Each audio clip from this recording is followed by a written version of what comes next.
Hi everyone, it's Margaret here with 60 and Me. I want to talk about fighting ageism.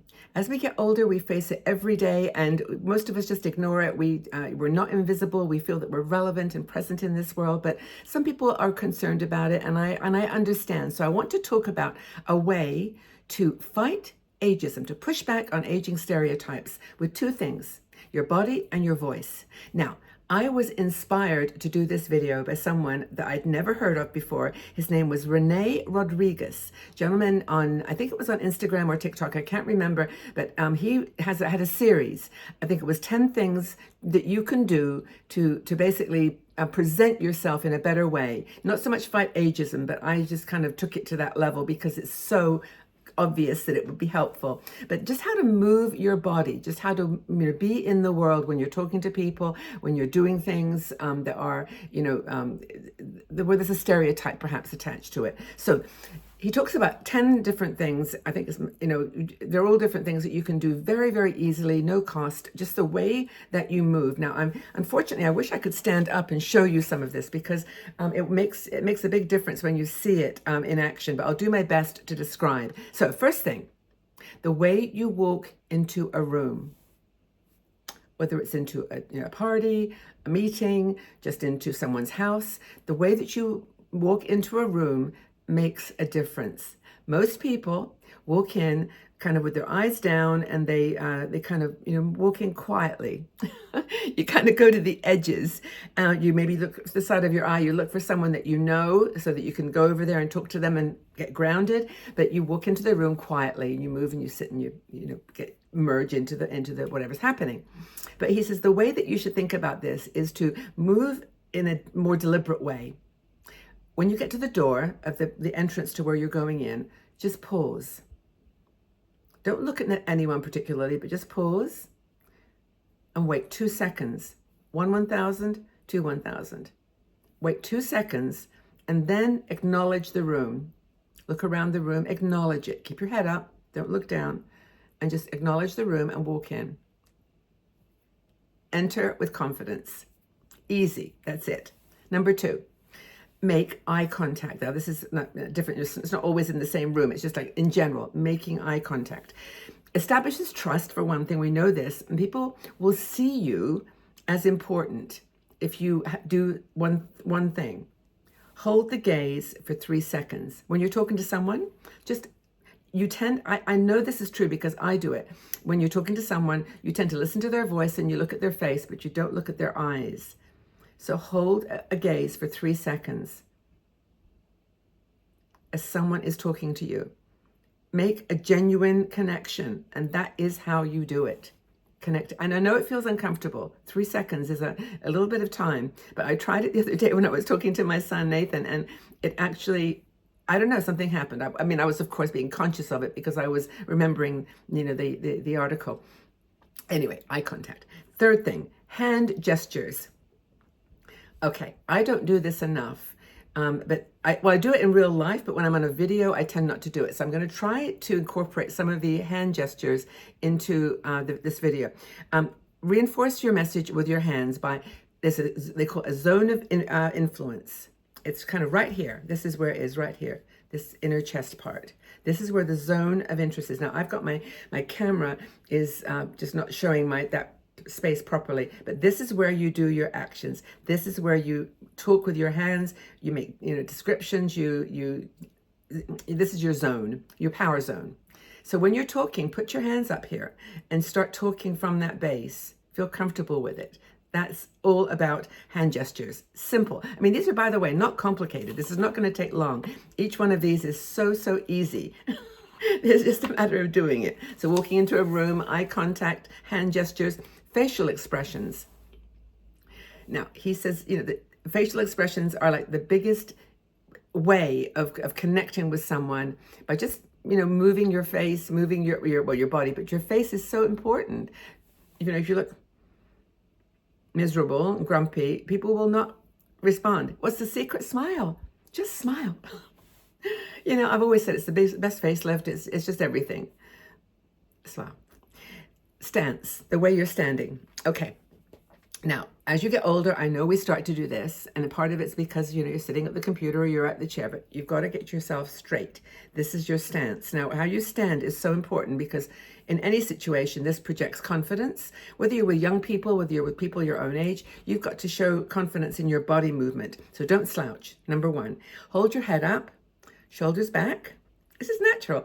And I find this, especially when I'm waiting for someone, if I'm, sitting in a chair or I'm sitting on a ledge or something, I'll just go like this, put my hands down. But now, and then I just like, you've got this little string pulling you up and I just sit up and I just feel so much better. The way that when you're standing, now this is going to sound weird because it doesn't feel natural, but stand with your feet shoulder length apart. Shoulder length apart, shoulder, not together. I mean, crisscross is okay, I suppose, but you got to stand with your feet shoulder length apart. It feels like you're kind of bracing yourself, but that looks good. And of course, you know all the tricks about when you're doing pictures, you turn to the right or whichever your favorite face side is. I think it's my favorite, right? But, hands are, in the influence zone. So you put those hands, you actually put them there, or you just hold them, or you just, I don't know, crush your hands. That's not good. But what to do is just basically standing up straight and feet shoulder length apart. Mirroring. This is number 6. Mimicking someone's body language or voice. Now it's subtle, so don't be like mimicking like the way they talk or the way that they move their head, or don't do anything deliberate like that. But try to watch how they're communicating, what they're doing, and mimic it. Now I would say that actually even hand gestures, if someone tends to do this with their hands, like the Italian look or whatever, try doing it yourself, just a little bit, not over mimicking, but just try to follow their example. And see whether it connects you further with them, just gently. It's a subtle thing. It's not like really being deliberate, but mirroring is really powerful. And actually with your voice, that can really help too if you repeat. So can I understand that what you're saying is da da da da da?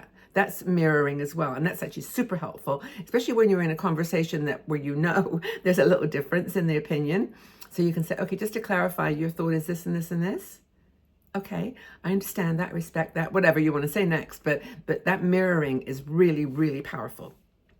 And another thing about your voice too, I don't know whether this is another topic he talks about, but I don't know if I ever told you this, I actually used to go to Mary Kay meetings when I lived in Dallas. I lived in Dallas, it was big in there, and people were always inviting me to go to these little conferences and things.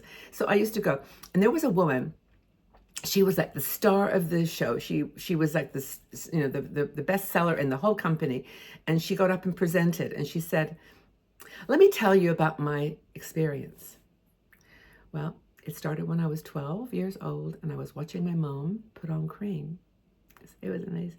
And you realized that she had taken her voice from being like presenting mode to, here's the hands, presenting mode, to being when I was 12. And we were all like leaning in, like, what? We wanted to know what she said. Like we were so excited to hear what she said. And the room was like still. She had your attention. It was amazing. Anyway, that's mirroring. Where you walk. Okay, walk with confidence. Oh my gosh, especially when you're traveling, women. I'm serious. It's just so important that you I actually put my hands in my pockets quite often because I feel like that holds me together. I don't think it particularly looks that attractive, but I feel like I walk with confidence and intentionally when I've got my hand in my pocket. Anybody else got any little styles? But practice, walking across your room. Just walk. And how are you walking? Walk with intention, not like you're sort of the most important person in the universe, but with intention, with that you're going somewhere, you're going to get there, where you're going. The worst thing you can do is to have your phone in your hand, like looking around. This is where the phone gets stolen, by the way. But just make sure that you're focused on just getting there, walking there, nothing else, no thoughts, no worrying about the bus or whatever. It's just I'm going to walk across the room, walk across the street, and so on. So where you walk, number 7, super important. What's number 8? I have my notes here because I'm obviously not able to remember. Oh, distance and personal space. This is a good one. I was doing it earlier. Did you mention it? Did you see what I did? I did exactly what I'm going to talk about now. Distance and personal space. Experiment with this because it's not natural for everyone. But what you do is there's an example that Tony Robbins does this really well. He leans forward like this. you know? So, look, I got something to tell you. Hands. It's really, really important to, to know that's a technique, leaning forward. Yeah, that's really cool. Wow, how interesting. It works. Show an example. So my hand under chin was an example. Moving forward.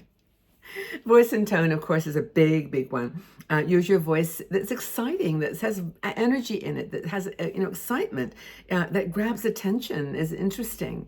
If you sort of say, well, today we're going to take this, just don't. I mean, if you want to, you can if you want, but the point is, if you want to get attention and you want to just shatter through that aging stereotype that all women that are over 60 are a little bit passive, a little quiet, we sort of protect ourselves, our arms are crossed all the time, try to make your voice positive, be excited, be enthusiastic.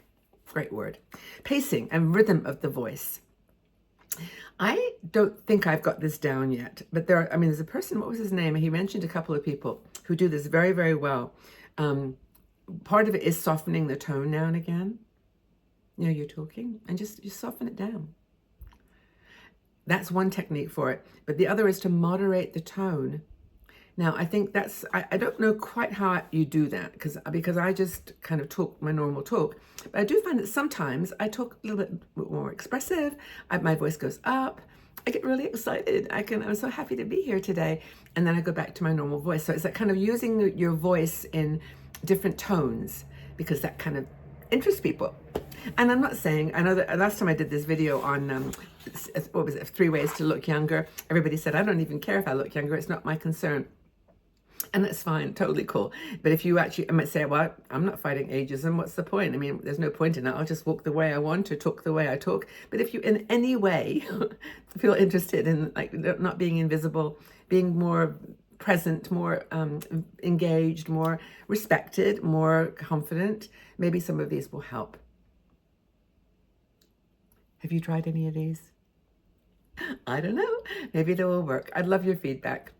Take care, everybody. Have a fabulous day. Join us on Patreon. We're missing you over there. Come join us and sending you all the love in the world. Take care. Bye.